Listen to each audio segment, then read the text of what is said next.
Okay, good afternoon, British and American culture. I've already done this lecture once and I accidentally deleted it. So I've restarted several times. The first one was the best one, but it's gone. So we're gonna do this again. It won't matter to you because you never saw the first one. I accidentally deleted it before it was uploaded. I think it's every professor's nightmare that they have to record a lecture twice back to back, the exact same one. But anyway, I'll make sure not to do that again. That was a big mistake.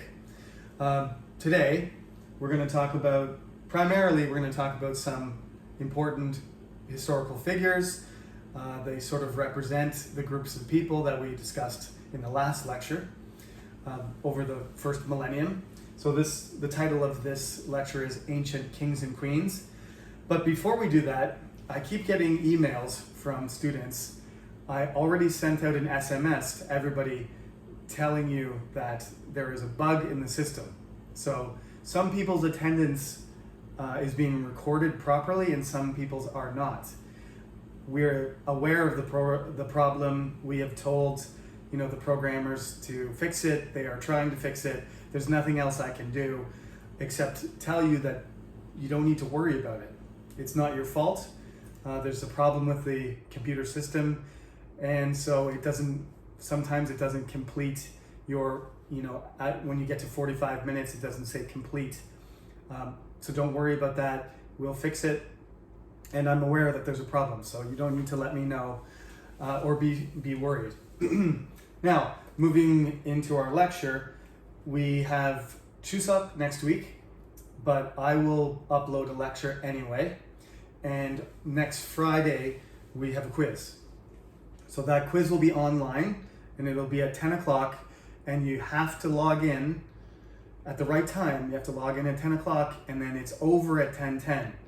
Now I'm gonna go over these instructions in the next class because this lecture will be long enough as it is, but be prepared to do your first quiz. The material for the quiz is this lecture, the first millennium lecture, and the next one. And that's the material you need to study.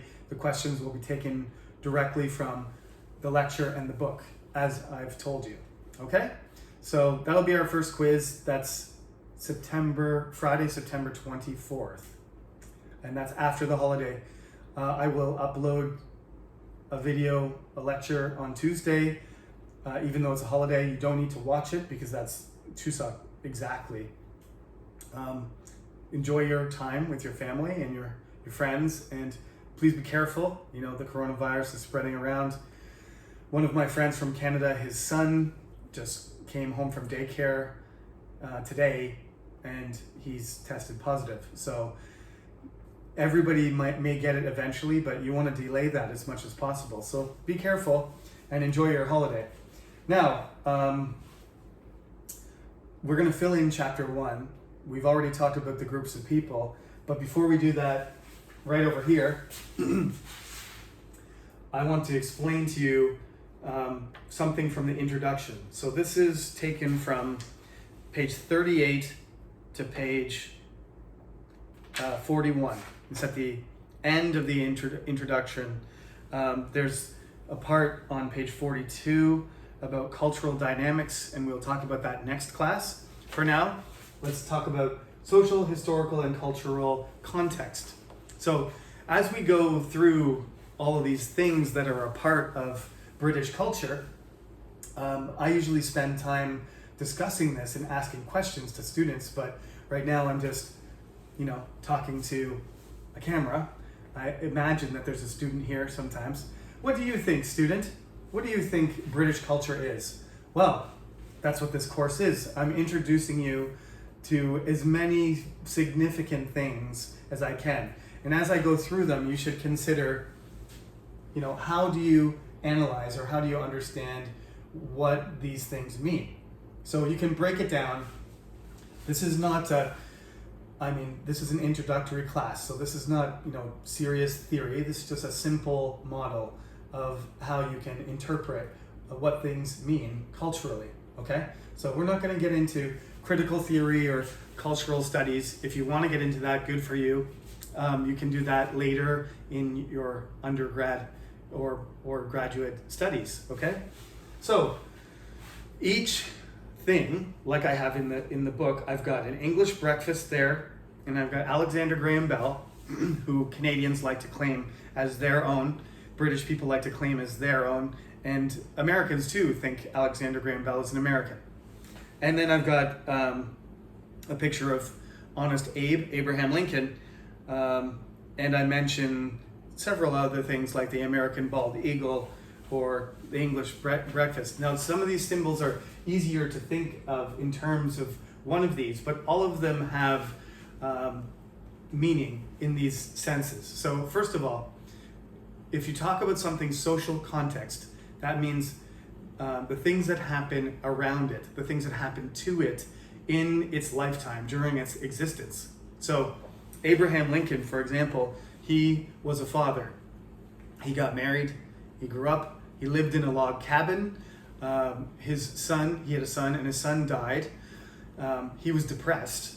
He wrote, he had some chronic pain as well, so he was often depressed. He had terrible headaches.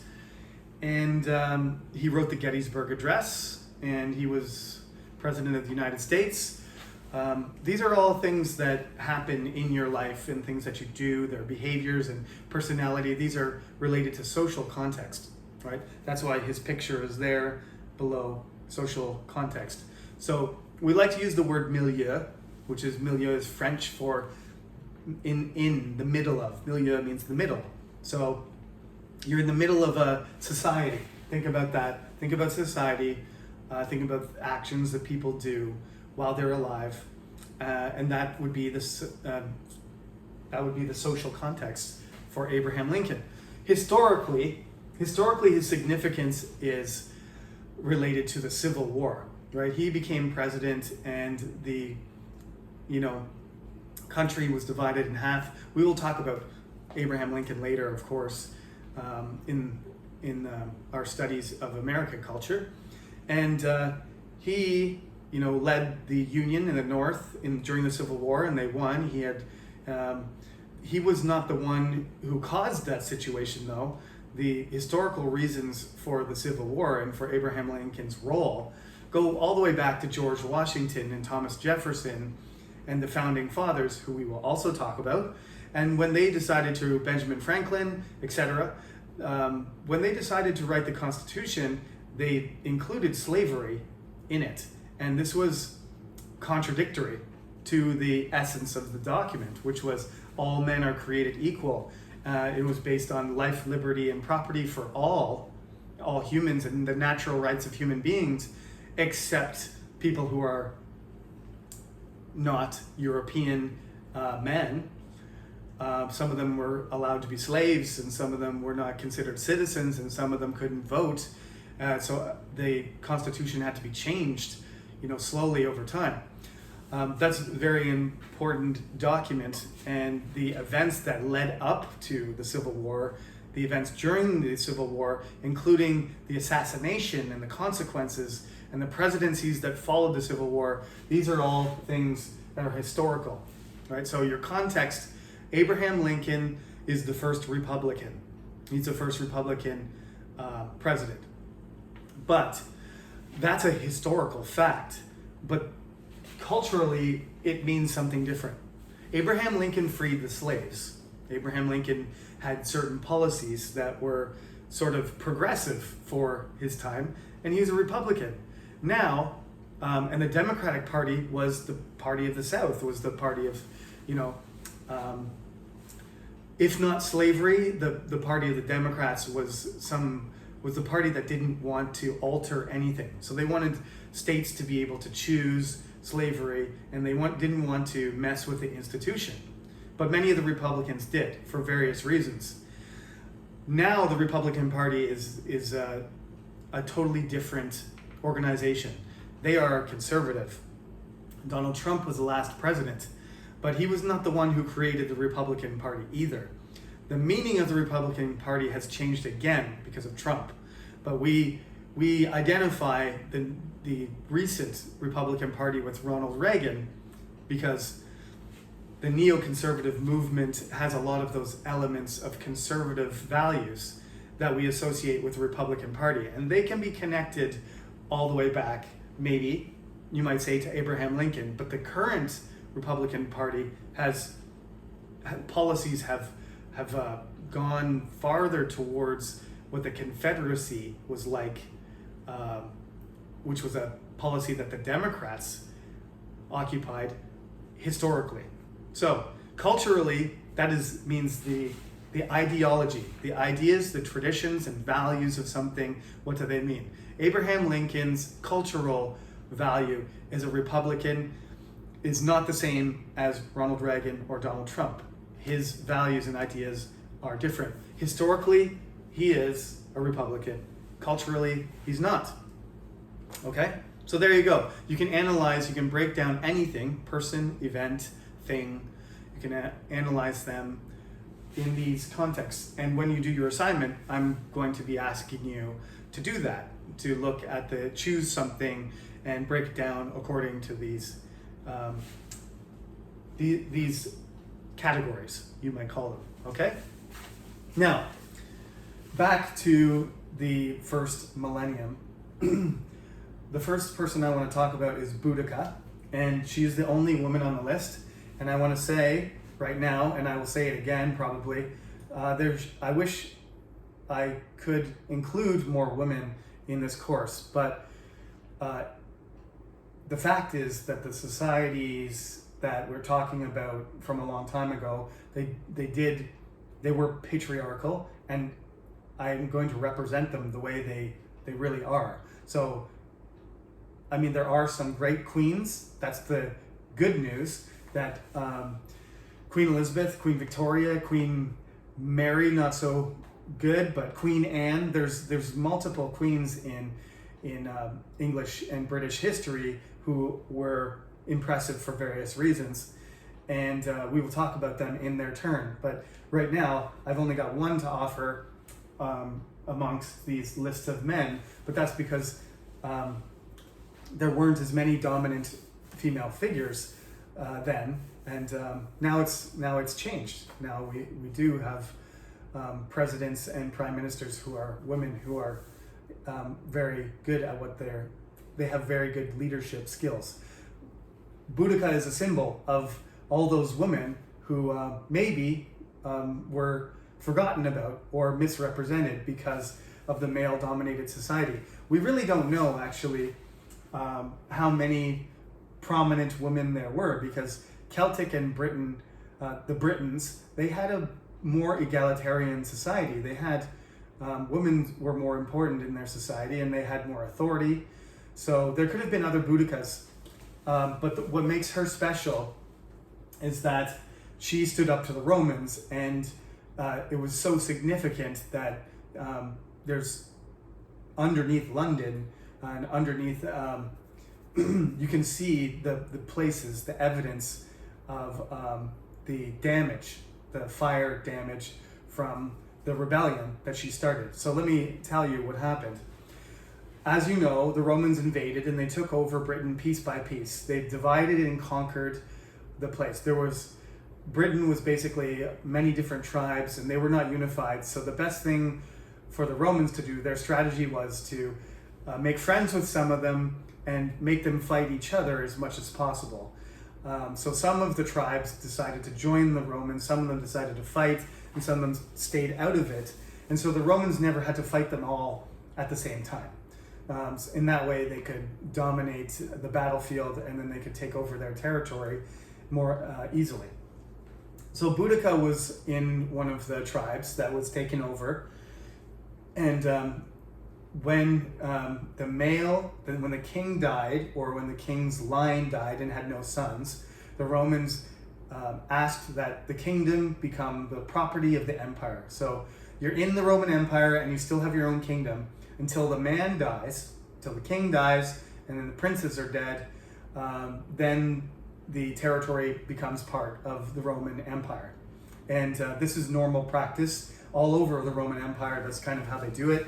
They take over an area and they say, okay, you can still be king, but when you die, you give your kingdom to the empire and it becomes a province. So this is what happened. The king died. Boudica's husband died, except when the conversion of the kingdom, the absorption happened into the Roman Empire, the Roman soldiers went in, and Boudica only had daughters. So the soldiers stole things, attacked her and her daughters, raped them, and abused them.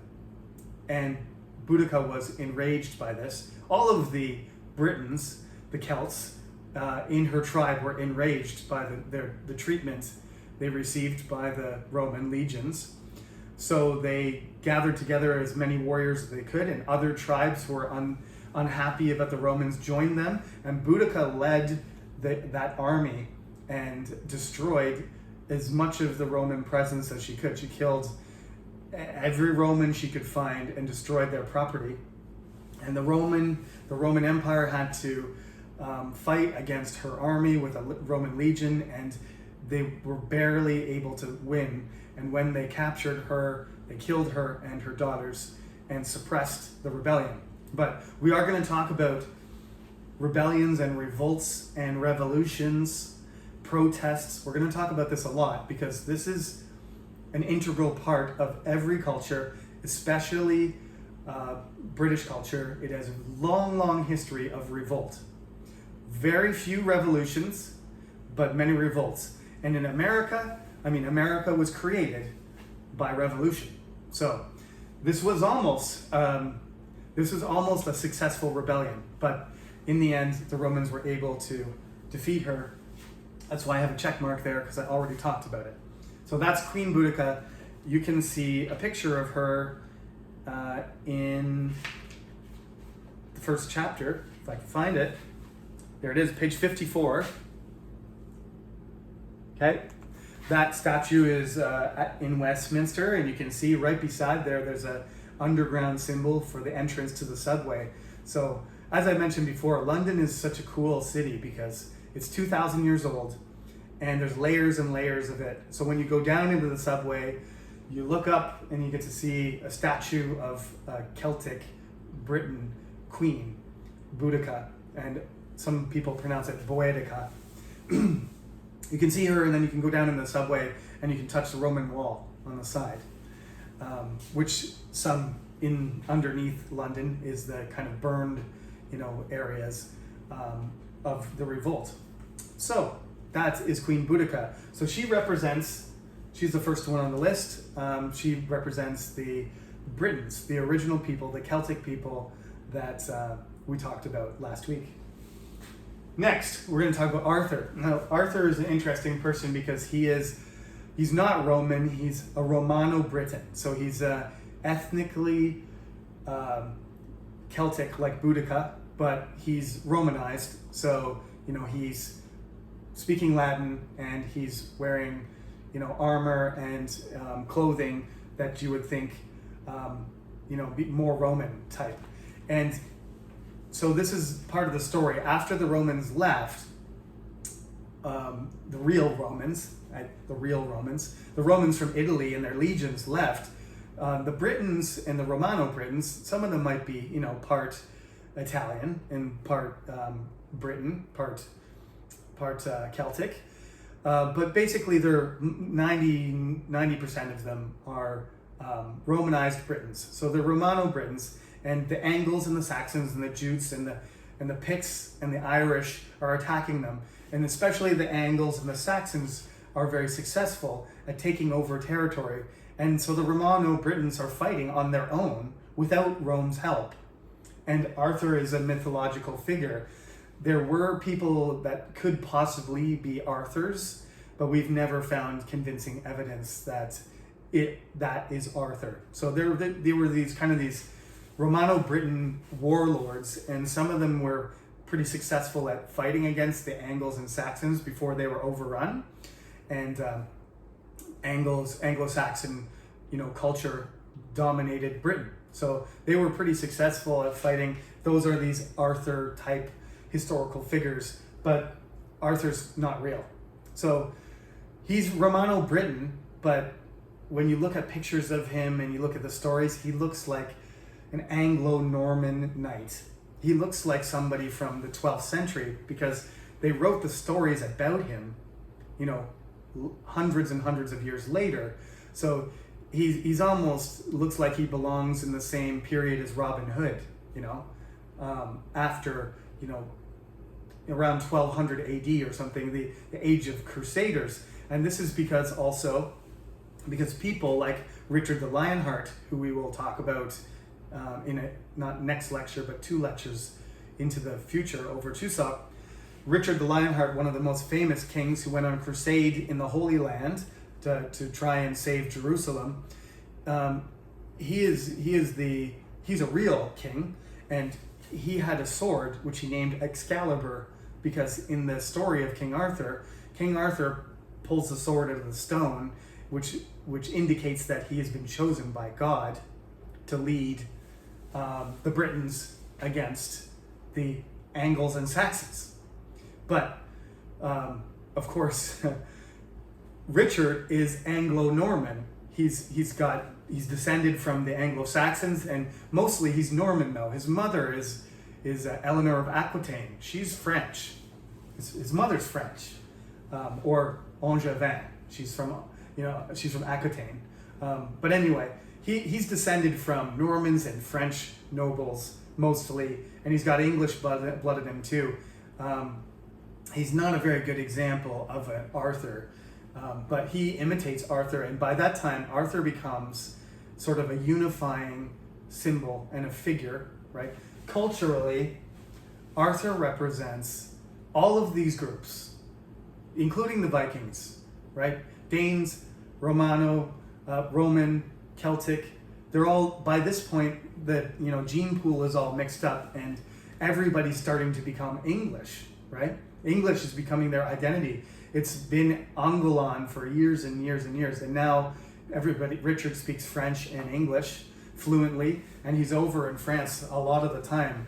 He's very rarely in England at all, but he tries to imitate Arthur.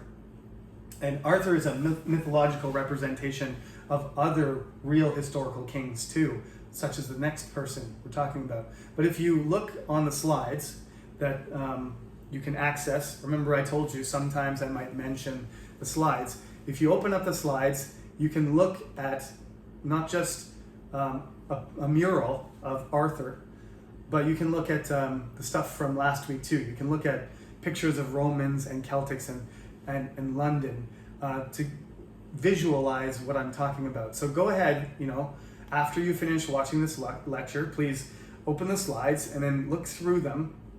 They're mostly there for the pictures now, because the text beside them is sort of what I'm talking to you about, and those slides were the original inspiration for the book. So you don't need to read the text, but you can look at the pictures, because some of the pictures on the slides are images from the internet which are not in the book. Okay, so you can look at them there, and they belong to other websites and stuff, so I'm not going to print them or use them. Just I would like you to see them, and you can just open up the slides and have a look. Okay, so you can see there that Arthur looks more like a Norman than he looks like a Romano-Briton. The images of him are not even close to what he would actually have looked like if he was real. Okay, so that's Arthur. Remember, not a real person. He's a myth. We'll talk about legends and myths again later in the class, but for now we'll leave the mythological stuff alone. About basically the reason Arthur is so important is because he combines all of these different cultural groups into one thing. He's an English hero for all of the different groups. Alfred. Alfred the Great was Anglo-Saxon. To me, the most interesting thing is that he became king at all, because his father had 4 sons and Alfred was the 4th. And so he grew up sort of not expecting to be the king. But during his life, the Vikings were on a rampage and they were taking over all of England. During his life, the Vikings will take over every kingdom, all 7 kingdoms, and the little parts in Scotland above in the north as well. They will have control of the entire island except for his kingdom, which he inherits from his father, Wessex. So Wessex is, all of England is shrunk down into like this kind of southwestern corner. And that's where the West Saxons live. And when Arthur's father dies, his three older brothers have also deceased. They predeceased their father. So he's the king. When he was a little kid, he went all the way to Rome on a pilgrimage, which is like us going to the moon, honestly. At that time, it would have taken a couple months to get there by ship. And he went overland too, and then he met the Pope, and the Pope blessed him. And then he came back to England, and he was alive, and he was the only one in his family. His father sent him there, to meet the Pope and to be inspired and to be, exposed to the role of the Catholic Church. And he was a very religious man, so this is probably one of the reasons he felt like he was chosen to be king. And everybody said, well, after his older brothers died, it was like his destiny. Alfred is destined to be our king. So since he wasn't expecting to be king, he has it's logical. We don't really know exactly, but it's logical to assume that these stories about him being humble are more likely to be true. Because he didn't grow up thinking that he was super privileged first son expecting to be king. Instead, he went on a pilgrimage that was very dangerous, got blessed by the Pope, came home, and probably expected to be maybe a monk or like a cleric or something, work in the church, or be a lesser statesman or something like that, some sort of administrative role. And instead he becomes a king. But he's good at it. He's good at being, he's a good leader, he's charismatic, he's fair and just, and he's a good military leader. He has to be, or he's gonna die. So he fights against the Vikings. He organizes the Anglo-Saxon army, and he defeats the Vikings multiple times. He wins battles, and he forces them to agree, to the line, to divide England, the north area to be part of the Danelaw under Viking control, and the southern part to be under his control. And he gradually starts taking back territory from the Vikings until he has an Anglo-Saxon kingdom that's growing. And his son and his grandchildren, they will continue to consolidate the old 7 kingdoms into one kingdom until they start calling it the land of the Angles, Angoland, right? So it was already being called that, but it was separated into kingdoms. Now it's one kingdom. So Alfred, in a way, is the father of the English nation. And people trace their ancestry, the kings trace their ancestry back to him as the first real Anglo-Saxon king. His father obviously was also a king, but he started to have the single, Anglo-Saxon role, single leadership. So he's called King Alfred the Great for that reason, but it's more than that. It's because, just like Sejong, I usually say Alfred is the Sejong of England, of British culture, because the reason he gets the name the Great is because he was good at everything. He's a military leader. He made laws. He taxed people. He organized. He cultivated the arts. He was multilingual. He did translations himself from Latin into English. He started the Anglo-Saxon Chronicles. He built a navy to try and fight the Vikings. That didn't work very well, but he did all of these projects. He did everything. And he was religious as well. So he's just, multi-talented, and he's just a fantastic leader. And so he gets this reign of his looks like it's better than anybody else's. So we call him Alfred the Great. And his story was kind of buried for a while because of things that happened later, but in the Middle Ages they started to recover the story because it was so important to the English people. Okay, that's Alfred the Great. Now he's the only Anglo-Saxon king or English king to ever be called the Great, except for this guy, Canute. But Canute is actually not an English king, an Anglo-Saxon. He's Danish. He's a Viking. He tries to conquer England again with the Vikings around. So Alfred lives around 900 AD, and he dies. And then around the time that Canute is looking hungrily at the English kingdom again, the king is weak.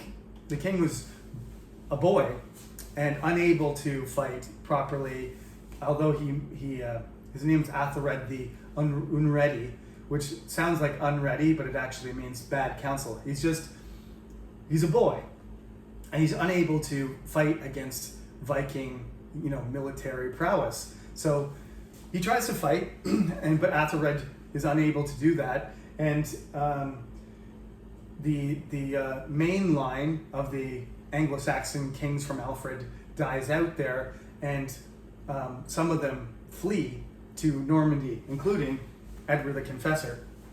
Edward the Confessor's mother and his parents and grandparents, they are in sort of exile, while Canute and the Danish kings are in control. So Canute manages to take over all of England, and he actually gets sort of given the title of King of England because there isn't somebody else capable. And he turns out to be very reasonable and very capable, as they expected, of managing the kingdom, balancing the Danes. So the Danes and the Anglo-Saxons start getting along, and they start sort of intermarrying, and their cultures start blending. So that's the Viking influence is not just coming over and killing, but there's lots of words. As I said, the Vikings gave us the th sound, the, they, them, their, these. They're all the pronouns that we use in English. They're from the Vikings. They're Danish words. You can sort of tell that a word is Danish, that it's from Old Danish and it got blended. Old English was very, very heavily influenced by Danish. So when you try and read Old English, like when you try and read Beowulf, and you look at it, it looks like it's German or Nordic. It looks like a totally different language. Middle English has got French and Latin and English mixed together, and it's more similar and it's phonetic. But Old English is some people say it is a different language. But anyway, it evolves into Middle English, which evolves into Early Modern English, which evolves into British and American English that we have now. So they're all connected to each other.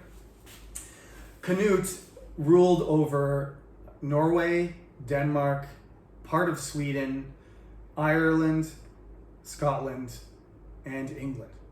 So there's part or all of like 6 different countries now. So when he was king of England, he wasn't just king of England, he was king of like the entire north.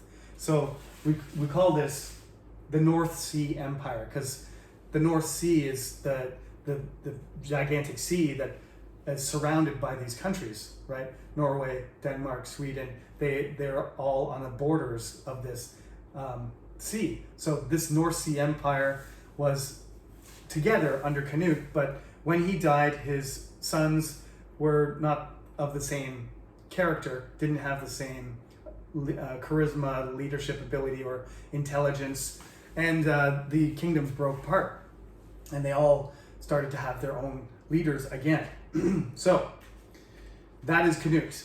That's why he's important, because briefly all of these Northern European countries were unified under one person, and he was a good king, and he was well liked by the English. He dies, and his sons are unable to control the English kingdom, and they're looking for somebody who can be the king. Edward is descended from Alfred through sort of indirect line, but through his parents and his grandparents, he's descended as well, just not directly. And he is living in Normandy, and he comes back, and he is given, he is anointed as the King of England. And this is not a great choice in the end, I should say.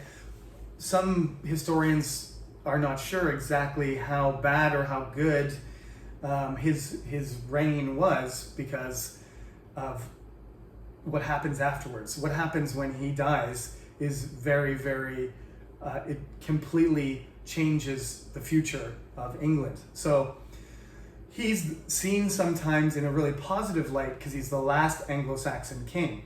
And sometimes he's seen as a negative light because he didn't have any children. So when he died, somebody else had to be king. And this caused the fundamental problem is who's going to be next on the throne.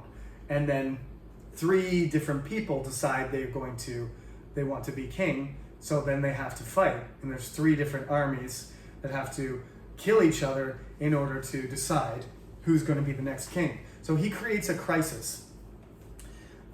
He becomes a saint later because of, like I said, being the last English king, being the last Anglo-Saxon king, and he's remembered for that. And he is a pious person. He goes to church all the time. He gets married, and he doesn't seem to be very interested in his wife. Nobody really knows why that is. If he's unable to have children, or he's not interested in her because he's not in love with her, or he's too dedicated to the church that he's focused on religion, and he doesn't want to raise children or produce children. We don't really know, but he's called the Confessor because he went to church all the time and he prayed all the time.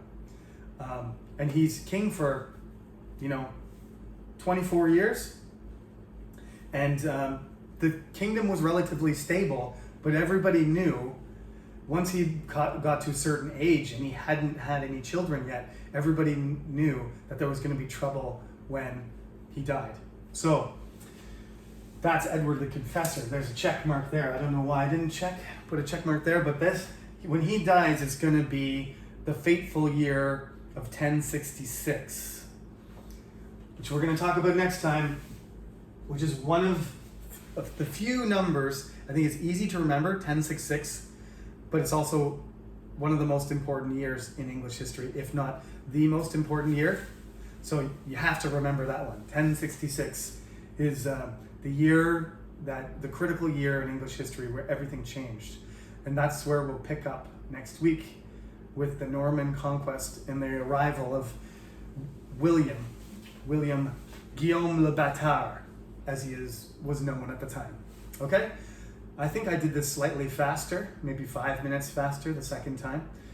But everybody, stay safe. Chuseok is coming, so you'll get a little bit of a break there. Enjoy yourself. I will see you again on Friday before we take a break for a few days. Have a good day.